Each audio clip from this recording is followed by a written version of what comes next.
This is going to be an addendum to the video I did on my main channel earlier today, because I briefly mentioned this, but I want to go through the actual details. Portland anarchists flood lawyer's office with water as warning for representing ICE union.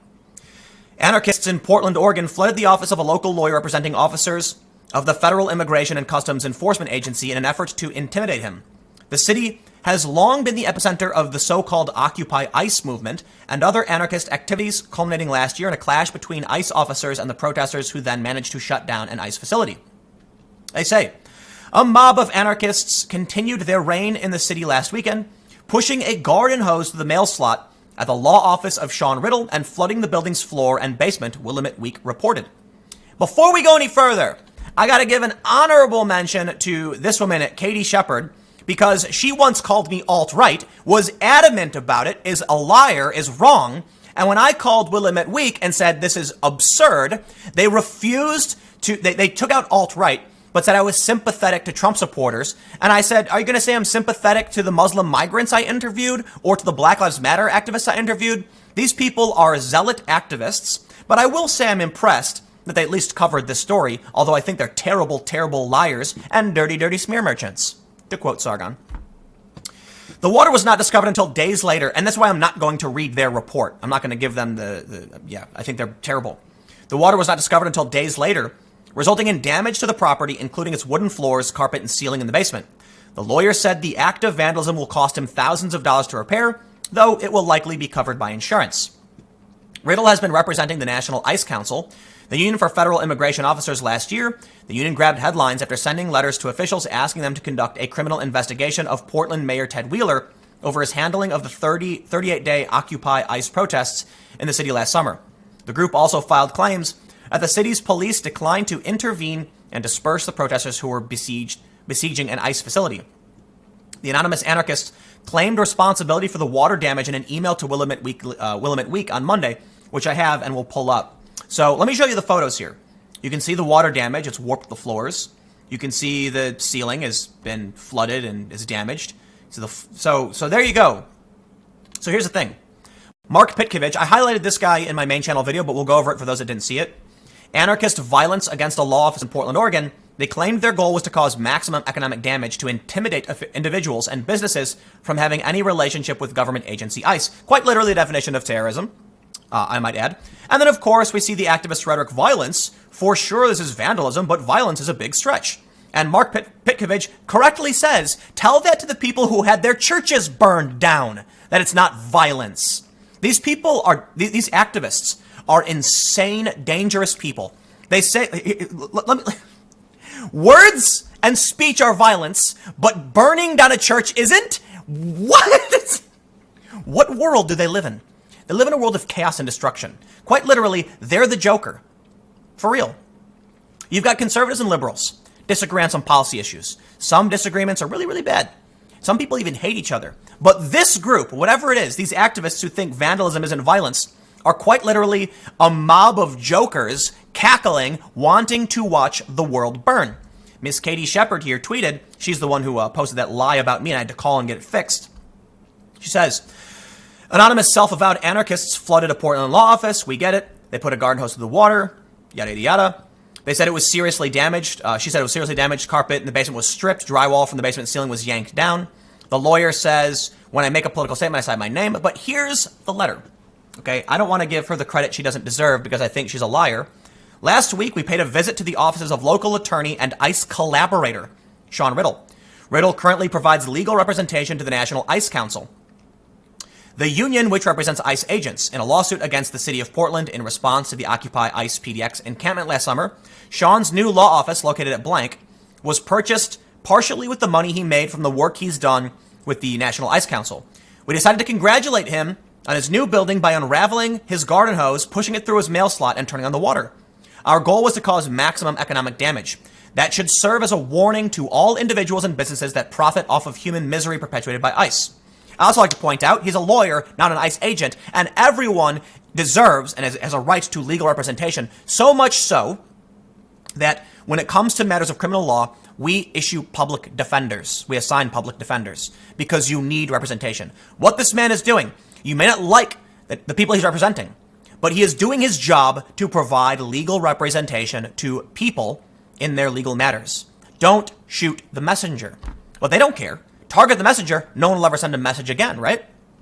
For every child that is separated from their parents and locked in a cage. I love how they do this rhetoric device too. Cage. Children are in cages. Have you seen these cages? They're just big, they're big pen, like it's not a cage. Cage implies a tiny enclosed space. Sure, cage is semantically correct, but it's disingenuous and you're lying about what's going on. They're not putting in kids in little 3x4 boxes.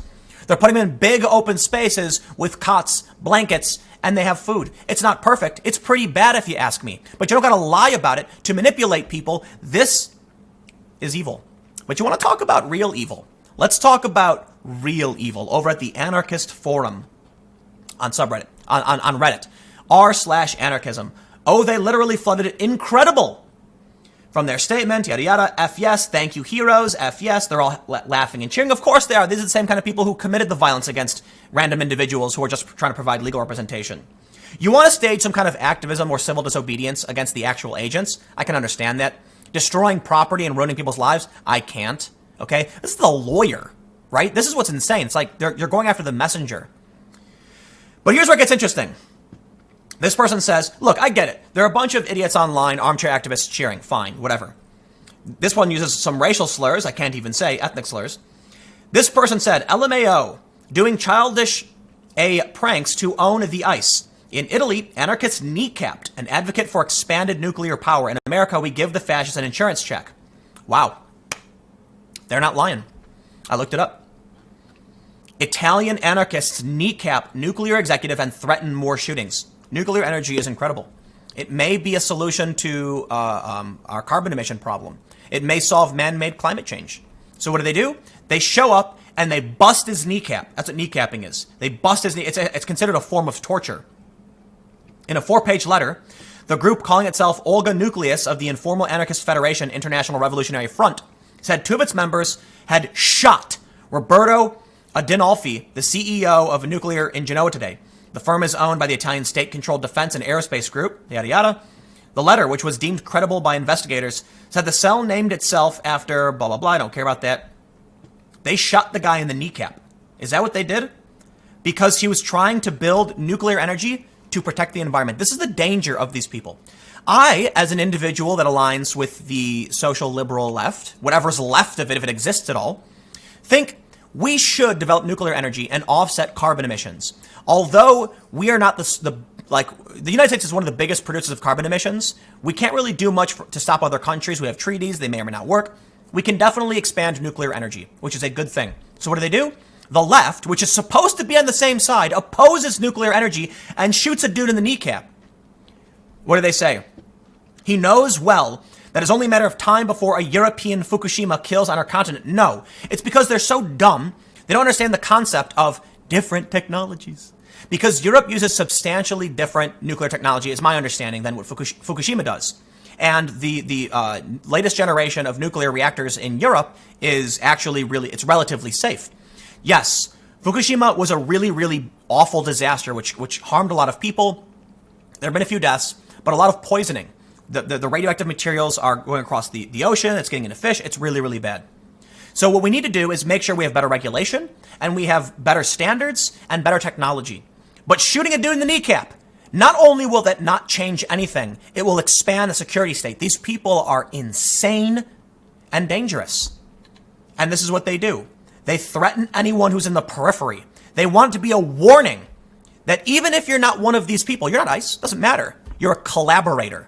And the rhetoric and the violence, it's escalating. This is from 2012. It's 6 years old. You want to talk about far left violence? It exists. Granted, they didn't kill the dude, but they put a bullet in his kneecap. Apparently, they shot him. So, in its letter, they said it could have chosen to attack Equitalia, but was not looking to win public support.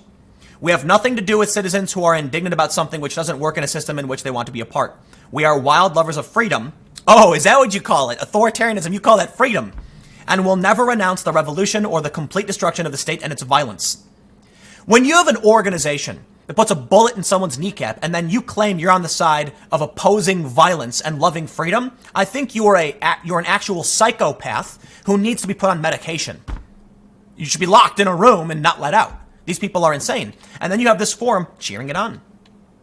Cheering it on. I'm sure there are some people who are critical of it, but here's the best part. The funny thing is that I'm sure most liberals are decrying this as being too radical. Right here, buddy! Right here making a video about it. I'm willing to bet someone's going to send this to them. They're going to make a post about it. I tried doing an AMA, and they banned me immediately. Look at this. They've got can you see this? Yeah, 127,000 readers. This is not a tiny forum. This is a large group of people celebrating violent assaults on people and cheering for destroying private property. Let me just stress, you don't think it's violence? Tell that to the black community when they had 3 of their churches burned down. Racist. I'll see you guys in a few minutes. I got one more video coming up.